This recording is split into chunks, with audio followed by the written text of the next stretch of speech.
No final da sessão, no final dessa sessão de hoje, dessa plenária, às 15h30, os congressistas não se ausentem do auditório, pois haverá uma saudação do evento aos mesmos. E a gente espera que vocês possam estar tranquilos, né, nessa tarde. Mais 3 palestrantes já estão aqui.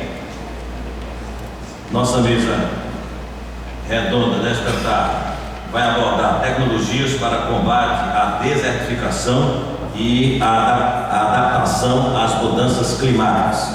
O coordenador João Seifert, do Ministério do Meio Ambiente, né, que vai estar, que é um dos nossos palestrantes, e a gente vai começar nossa palestra falando, né, primeiro assunto que vai ser abordado aqui agora à tarde é o uso da tomografia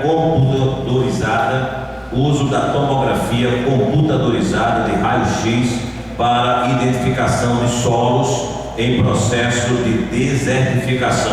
O palestrante é o Dr. Richard Elk, da Universidade de Guelph, no Canadá. Dr.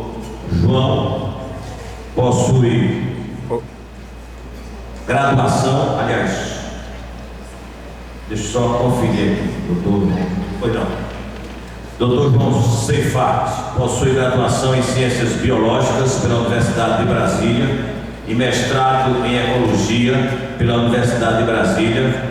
Tem experiência na área de Ecologia, com ênfase em Ecologia do fogo, atuando principalmente nos seguintes temas: cerrado, semiárido, conservação e uso sustentável da caatinga e combate à desertificação. Atualmente é analista ambiental do Ministério do Meio Ambiente e coordena também nossa mesa redonda desta tarde. Convidamos, portanto, o Dr. João Seifert para fazer o seu cumprimento como coordenador, e a gente chama, portanto, o primeiro palestrante.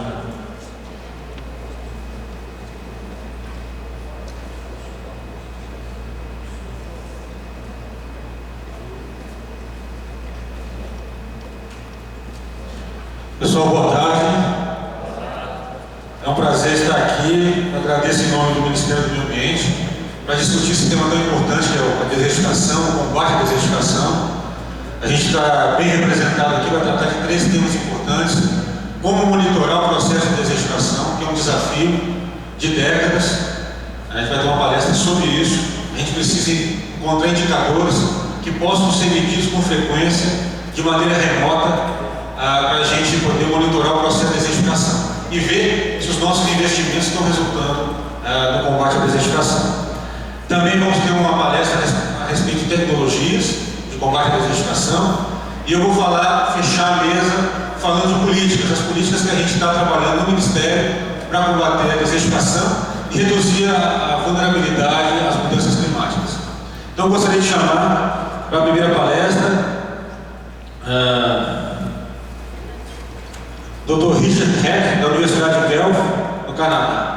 Dr. Richard, ele possui bacharelado em agronomia, mestre e PhD em ciência do solo pela Universidade de Saskatchewan, no Canadá. Atividades de pesquisa recentes, atuais: variabilidade espacial de solo no microscópio, seção fina e MCT, distribuição de óxidos de ferro em solos gleisolíticos financiados pela CRCNR, solos Hatsec do Nordeste do Brasil, solos vulcânicos no Equador, depósitos de fosfato resistido em Uganda, variabilidade espacial em escala de campo, suscetibilidade magnética de solos, variabilidade no solo dentro dos vinhedos, variabilidade temporal do solo, teledetecção de levantamentos geofísicos de solos e culturas hortícolas. Atualmente é professor associado na Universidade de Guelph, no Canadá. Convidamos o Dr. Richard para a sua palestra.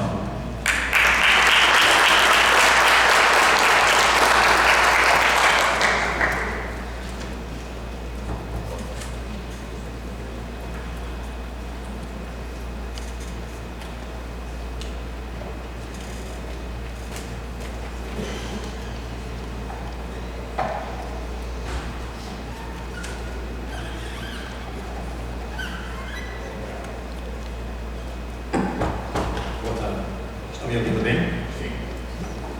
Em primeiro lugar, eu gostaria de agradecer a oportunidade de participar desse evento e especialmente para ter também a oportunidade de falar um pouquinho sobre as metodologias que eu venho utilizando durante quase 15 anos para a caracterização da estrutura do solo em escala de vários microns, que vai ser exatamente outro extremo do palestrante.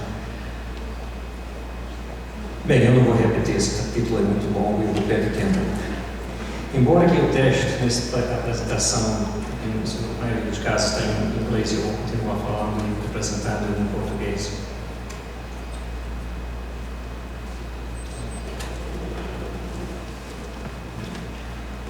Para começar, a minha apresentação tem 5 partes. Eu vou dar uma geral, contextualizando a caracterização da morfologia do solo dentro da questão de desertificação. Falo um pouquinho sobre a caracterização da morfologia do solo em geral. Dar uma introdução ao assunto de tomografia computadorizada na aplicação de solos, falo um pouquinho sobre estratégias analíticas e últimos pontos finais. Bem, em termos da estrutura do solo dentro do contexto de desertificação, tem várias definições de desertificação. Esse eu puxei da FAO, uma degradação da terra em áreas semiáridos e áridos, ou um pouquinho mais complexo, as mudanças irreversíveis na Terra, desde que chega um estado que não pode ser recuperado para o uso original. E eu só quero salientar essas mudanças, talvez irreversíveis, talvez não, mas o que é crítico para mim é essa mudança. Eu vou voltar várias vezes para essa palavra mudança. Estou me apanhando com isso. Para frente. A degradação do solo é uma dimensão da degradação da Terra.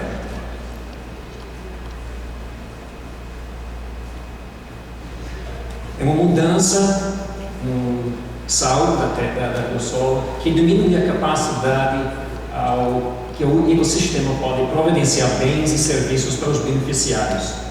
Novamente, essa palavra mudança. A estrutura do solo próprio, esse é fundamental para a saúde, do ponto de vista do solo. Quando a gente fala sobre a estrutura do solo, a maioria das pessoas que estudaram os solos vão reconhecer que tem certas dimensões de tamanho, forma de agregados, organização de agregados, partículas e tal, e os vazios que existem entre eles. Também a gente trata da estabilidade de agregação, que é fundamental para manter a estrutura. E, por final, a resiliência, a habilidade de recuperar depois de uma perturbação.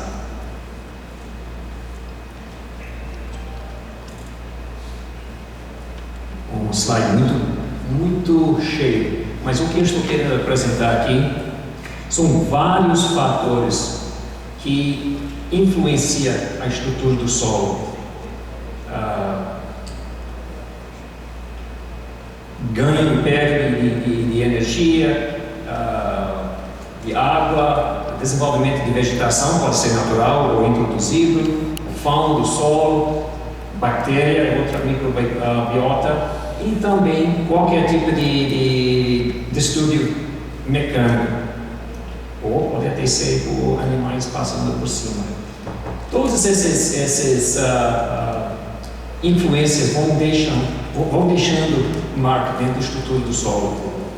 Claro que tem que levar em consideração a matéria de origem que estamos tratando, e sempre vai ter alguma matéria entrando e saindo naturalmente, ou mesmo no caso de manejo. E, por sua vez, a estrutura influencia um leque muito grande e importante no comportamento do solo. Comportamento hidrofísico, infiltração, retenção, transmissão e a perda de água, comportamento térmico, ganho e perde de troca de gases com a atmosfera e por dentro do solo mesmo, o desenvolvimento de plantas e raízes e seu funcionamento, o comportamento de fauna e flora dentro do solo, estabilização e transformação de matéria orgânica e dali um número enorme de reações biogeoquímicas. Então, realmente, a estrutura fica no meio desse sistema, está sentindo a influência de todos os processos acontecendo e, por sua vez, está influenciando os processos.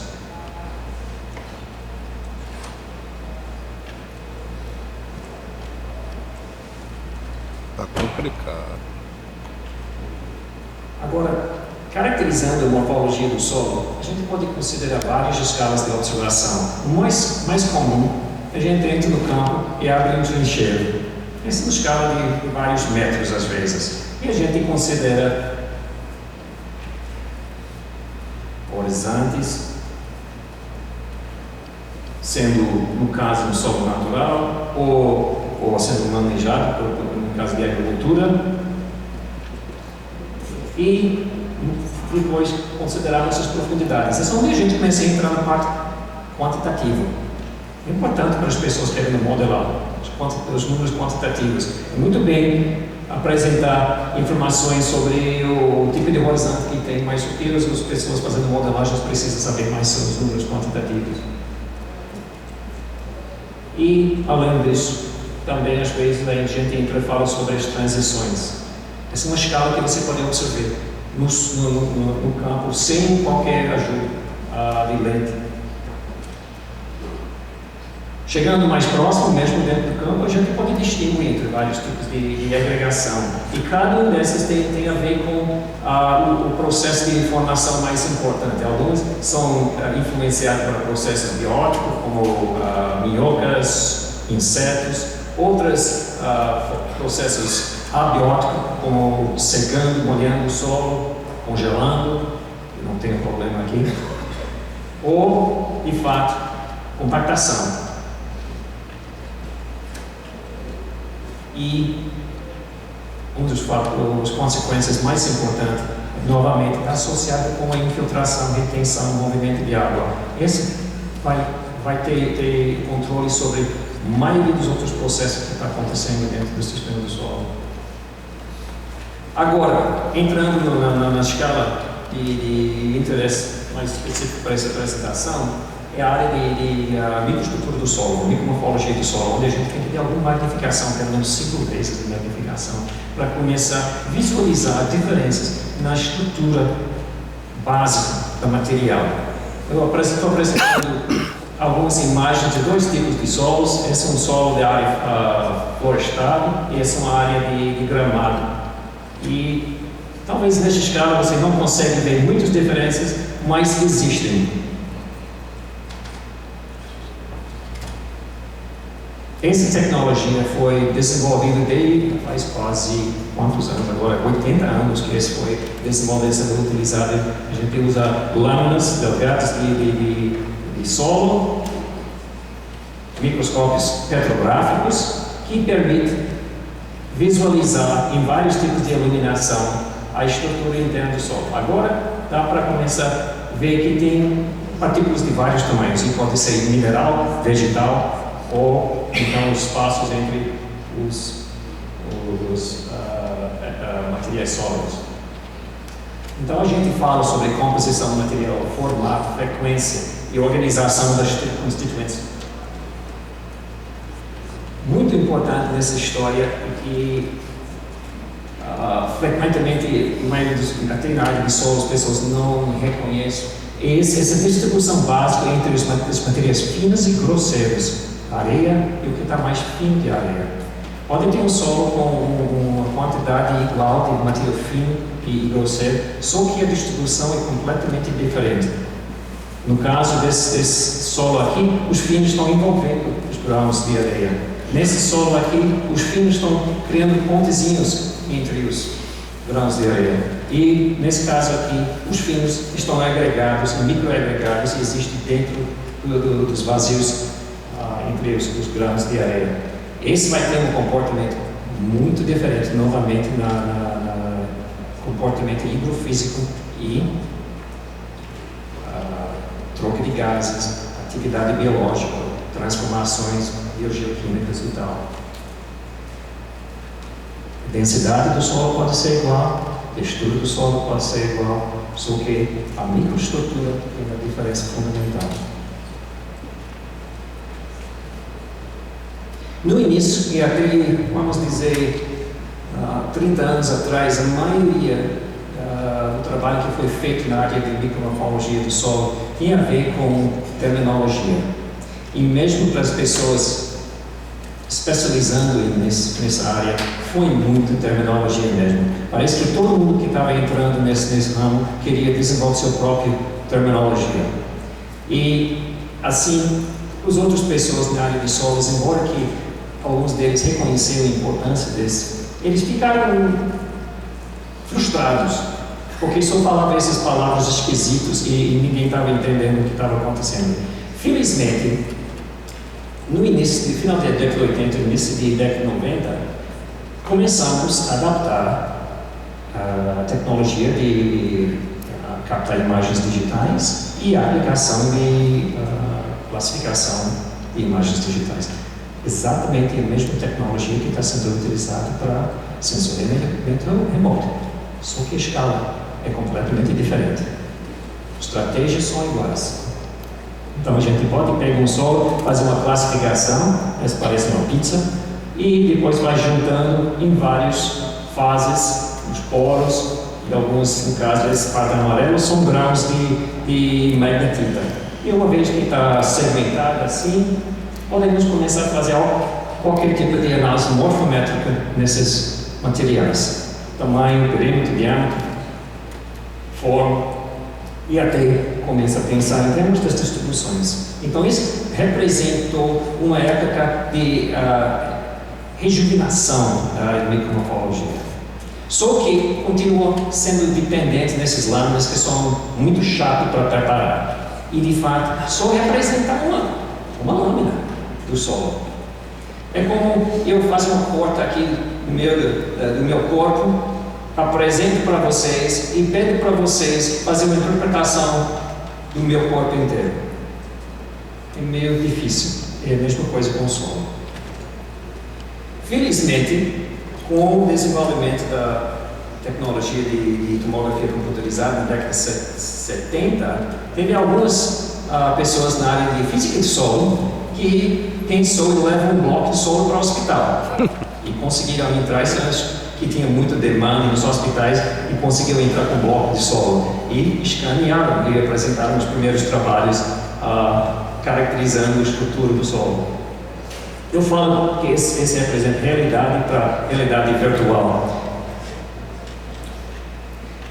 Ao longo do tempo que eu estava começando a entrar nesse ramo, meu filho estava brincando com jogos. Eu sempre reclamava que ele estava perdendo tempo brincando com esses jogos.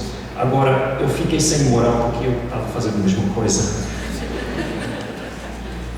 A maioria das pessoas reconhecem um tomógrafo nesse sentido. Você deita aqui e eles enfiam você dentro desse buraquinho e tem uns fonte e detector de raio-x que roda e coleta as imagens. O que estamos usando agora para, no caso de solos, uma configuração um pouquinho diferente, é chamado preclinical. Temos os componentes básicos, uma fonte de raio-x, um detector, e a amostra fica aqui, e ao invés do detector e a fonte girar, a amostra gira. E o que a gente faz então? Coleta uma amostra de solo, tem que sentar, então é muito trabalhoso. 15, 20 minutos leva para coletar uma amostra de solo. Leva o solo para o tomógrafo e deixa ele coletar uma sequência de imagens enquanto ele está girando 360 graus. Depois faça uma correção de alguns defeitos aqui na imagem e chegar com basicamente negativos. Para quem lembra de fotografia baseada em filme, você pode comparar isso com os negativos. E com esses negativos podemos fazer um processo de back projection e gerar um modelo do solo tridimensional, onde, nesse caso aqui, as áreas mais escuras representam os vasos, tem materiais bem clarinhos aqui, são grãos de areia, tem aqui raiz, e o resto de solo que a gente chama, por esse material que a gente chama de matriz do solo. Antes do que eu passe mais para frente, eu vou ter que introduzir um termo. Esse termo é chamado voxel. Voxel é uma unidade fundamental da imagem tridimensional. Do mesmo jeito que você fala pixel em termos de fotografia digital normal, o voxel é a versão tridimensional. E você pode imaginar um cubinho, e a imagem está construída de cubinhos, cada um dos cubinhos tem um certo valor. Agora, resolução, é a habilidade de distinguir entre os objetos. Uma resolução mais alta deixa a gente revelar mais as diferenças mais sutis, ou em outras palavras, com uma resolução maior termos maior detalhes. Normalmente, como por exemplo na área de sensorimetria remoto, são reconhecidos 4 tipos de resolução, e eu só rapidinho vou falar sobre esses 3, porque eu acho importante as questões que vai entrando na sua cabeça, com certeza, o qual eu posso ver os limites. Então eu já vou responder isso aqui. Eu estou apresentando uma imagem que eu fui degradando a qualidade de um voxel de 40 microns, cada vez aumentando o tamanho por um fator de 2, 40 para 80, e você pode tentar ver quando é que você vai começar a perder detalhes.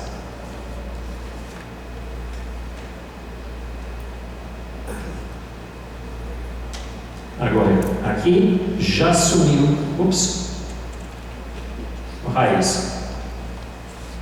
Então, com certeza, a resolução espacial é importante em termos da habilidade de interpretar o que está acontecendo com a estrutura. Só que a gente não pode exagerar. Uma imagem composta por 1000 por 1000 por 1000 voxels tem um tamanho de 2 GB.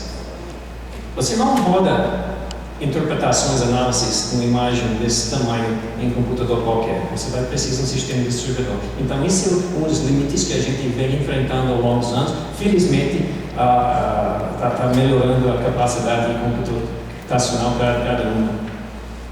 Em termos de o que a gente chama de resolução radiométrica, o número de tons de cinza. Nesse exemplo aqui, a gente tem 11.000 tons de cinza, entre mais escuro e mais claro, diminuindo por um fator de 4 cada vez. Talvez alguns de vocês conseguiram ver uma diferença entre esses dois.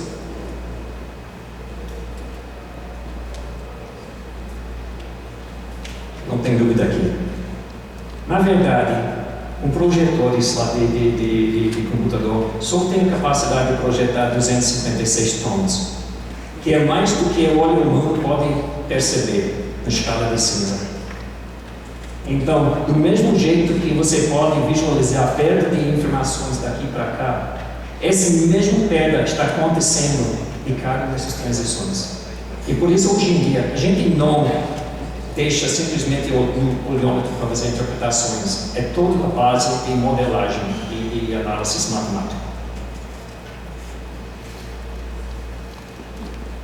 Eu vou rapidinho falar sobre isso. Um dos outros desafios que a gente tem, da mesma maneira que hoje em dia as pessoas na área de sensoriamento remoto estão querendo esses sensores multiespectral e hiperespectral que facilitam a discriminação de materiais, temos esse desafio com a aplicação de tomografia computadorizada, porque no caso de alguns componentes comuns no solo, o solo tem habilidade de atenuação de raio-x, o ar no solo tem habilidade de atenuação muito fraca, isso é uma escala logo em comparação com água, quartzo, calcita e essa aqui é a hematita. Exatamente por essa razão aqui que os primeiros trabalhos e durante muito tempo os trabalhos na área de aplicação de tomografia do solo concentraram na questão de porosidade e às vezes na questão de água, porque foi fácil de distinguir. Já tentando obter informações de composição fica difícil, ainda até hoje. Nas primeiras publicações, 82, foi Petrovich e o grupo dele, e logo depois, em 85, um grupo de brasileiros, Crestano, que aplicou no estudo de água no solo. Então, de fato, é uma tecnologia sendo aplicada aqui no Brasil há muito tempo. Bem, eu vou agora dar uma virada em termos da minha apresentação e apresentar algumas das estratégias que podem utilizar na aplicação de tomografia computadorizada para caracterização do solo. O objetivo aqui não é necessariamente de apresentar os resultados de estudos que a gente vem desenvolvendo, mas simplesmente para jogar várias maneiras de considerar a interpretação desses materiais. Em primeiro lugar, temos, para começar, uma imagem na escala de cinza, que no passado chama preto e branco, imagem preto e branco. E essa escala de cinza é bem desenvolvida há muito tempo, é chamada escala de Hounsfield, na área de medicina. O ar tem um valor de -1000 e a água tem um valor de 0, só que nas geociências hoje em dia estamos puxando mais para ar sendo 0 e água sendo 1000. Então tudo cai nessa linha, tem 1000 unidades dessa escala entre ar e água. São materiais comuns que são utilizados para padronizar as imagens. E assim a gente pode comparar as imagens de um instrumento para outro. Então, essa é uma fatia, eu não vou mostrar os volumes, essa é uma fatia de um volume e um solo. Dá para ver os vazios, os grãos de areia e o resto é a matriz, material fino de silt, de argila e os poros entre esses materiais, pode ser material orgânico também. Então, esses formatos, esses formas aqui são os agregados no solo. Essa imagem a gente pode analisar direto. Esse é um histograma dessa imagem. Se você coleta um bloco indeformado e levava para o laboratório, pesava e sabia o volume, você pode calcular a densidade global, que é muito utilizado na caracterização de qualidade do solo, compactação, degradação. Só que aqui a gente não sai com um número. A gente sai, nesse caso aqui, só essa fatia tem 705 valores para esse volume. Então a gente tem uma noção muito boa da variabilidade da densidade. E com os ferramentas apropriados podemos considerar se há uma variação de densidade por dentro dos agregados. Ou a gente pode partir para fazer uma classificação, e são duas direções básicas, ou baseado nos valores dos voxels em si, ou considerando o seu contexto, e simplesmente fez uma classificação básica daquela imagem, onde temos aqui os vazios, os grãos de areia, os solos e uma matriz de solo. Com isso, podemos partir para qualquer tipo de análise morfométrica dessas fases. A gente quer saber o tamanho dos poros, orientação dos poros, conectividade da porosidade. E também podemos juntar essas duas ideias e criar uma imagem mascarada, onde aqui estamos cobrindo tudo que não é matriz. Na questão de compactação do solo, compactação é a perda de vazios no solo. Essa é uma perda de vazios entre os agregados que vai influenciar na infiltração do solo e a aeração, ou também essa compactação está acontecendo nos agregados em si, que vai mudar a retenção de água, as reações biogeoquímicas, atividade biológica. Essa apresenta uma ferramenta para caracterizar o que está acontecendo dentro dos agregados. E aqui diminuir, estamos com 550 mil unidades aqui e a histograma é um pouquinho diferente. Em termos de análise morfométrica, o que podemos fazer? Eu vou apresentar alguns estudos que a gente desenvolveu. Essa avaliando o impacto de diferentes sistemas de manejo. Temos aqui o volume dos vazios total em vários cultivos, desde alfalfa, milho, milho e soja. A proporção de porosidade dentro dos agregados. Essa aqui está representando, bem baixo, o tamanho dos agregados. Infelizmente cortou embaixo aqui os tamanhos. Formato dos agregados. O título está cortado aqui. Mas estamos apresentando os poros, os vazios dentro dos agregados em termos do seu formato. E a orientação de cada tipo de poro. Temos uma indicação do que é possível com essas imagens. Esse estudo aqui foi um pouquinho mais complexo. A gente isolou os vazios e está mostrando aqui em 3 dimensões. Temos raízes aqui e comparando a porosidade caracterizada em CT e tomografia e a área superficial com a área superficial dos agregados, que a gente encontrou uma relação entre esses. Ou então a gente faz o esqueleto dos vazios e podemos quantificar quantos ramos, quantas junções e quantos pontos finais tem nessa rede de porosidade, e também relacionamos com a área superficial dos agregados. Outra direção que pode tomar é uma análise espacial mais sofisticado. Esse estudo aqui foi feito por um estudante que agora é um professor aqui no Brasil, e ela considerou a variabilidade espacial em 3 dimensões usando um método chamado semivariância, e em 3 orientações horizontais e verticais, um solo sem adição de gesso e com a adição de gesso. Então, ele está apresentando aqui, o que ele está representando é uma mudança fundamental na estrutura do solo, da matriz do solo. Esse saiu recentemente, é um estudo considerando a porosidade dos agregados em função de aumento de teor de dióxido de carbono. Estamos aqui mostrando a distribuição dos poros dentro do agregado, e dá para ver em termos de nível de dióxido de carbono atual e elevado em 200 ppm, e mostrando também a influência de nitrogênio. Aqui é a porcentagem de carbono no agregado. Então, o atual e o nitrogênio. O mais interessante é que estamos aplicando uma caracterização fractal, e a gente vê uma diferença muito interessante na estrutura fundamental da distribuição dos poros, dependendo de teor atual ou elevado do gás carbônico ou nível de nitrogênio. Estamos conseguindo sentir isso.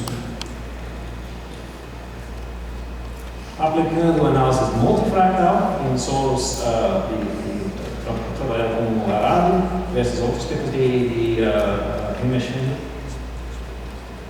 Tem uma distribuição multispectral muito diferente para arado e essas outras 2 máquinas. E vou fechar falando um pouquinho sobre a crosta do solo, que é bastante importante e relacionado com a estabilidade da agregação superficial. O que acontece? Normalmente, uma gota de água cai e faz um impacto na superfície do solo e vai destruindo os agregados superficiais. Esse não é a foto da Lua, essa é uma foto da superfície do solo. Está todo desmanchado, não tem agregação nenhuma. O que acontece, do ponto de vista de uma lâmina, esse é um solo sem crosta, esse é um solo com crosta. A influência em termos de infiltração é óbvia, e também de troca de gases. Temos um fermento aqui para caracterizar esse fenômeno. Vários tipos de crosta, aquela que é associada com chuva, aquela que é associada com a erosão e deposição. Eu tenho dois exemplos aqui, uma área erodido, deposição aqui, crosta do solo aqui em cima, tem esse comportamento, veja a velocidade, enquanto na área de deposição a crosta é completamente diferente, tem lâminas e a orientação, a distribuição dos vazios é muito diferente do que está aqui. Outro tipo de crosta, onde a porosidade é chamada de vesicular. Por quê? Esse crosta foi coletado no deserto de Mojave, em Nevada. Ele tem um comportamento parecido com esponja. E quando você escaneia ele, você percebe que a maioria dos vazios são quase esféricos e não tem conexão. Então tem uma porosidade muito elevada, só que não tem conectividade. É um problema a degradação da superfície do deserto de Mojave em termos do abastecimento de água na cidade de Las Vegas. Porque a água não consegue penetrar rapidamente quando o sol aparece, é evaporada. Se não tem esse cross, a água penetra rápido e é protegida com profundidade. E por último fez esse estudo aqui, caracterizando a estrutura interna de deserto no Egito e juntando com aquecimento. A gente aplicou luz de aquecimento e caracterizou aumento de temperatura. Essas duas estruturas aqui, a temperatura aumentou muito mais rápido do que esse solo com estrutura mais homogênea. E por último, tem esse modelo mostrando o crosta. A gente tem ferramentas para extrair um micro DEM, um modelo de elevação digital, e podemos, do mesmo jeito que você caracterizar o terreno, a gente pode caracterizar a velocidade de superfície, que representa a estabilidade dos agregados. Resumo: a quantificação da dinâmica estrutural do solo é importante entender e monitorando os processos de desertificação. O tomografia de raio-x agora é bem definido e pode ser utilizado para caracterização de morfologia do solo e tem contínuos avanços na habilidade de processar, segmentar e de se interpretar morfologicamente e espacialmente.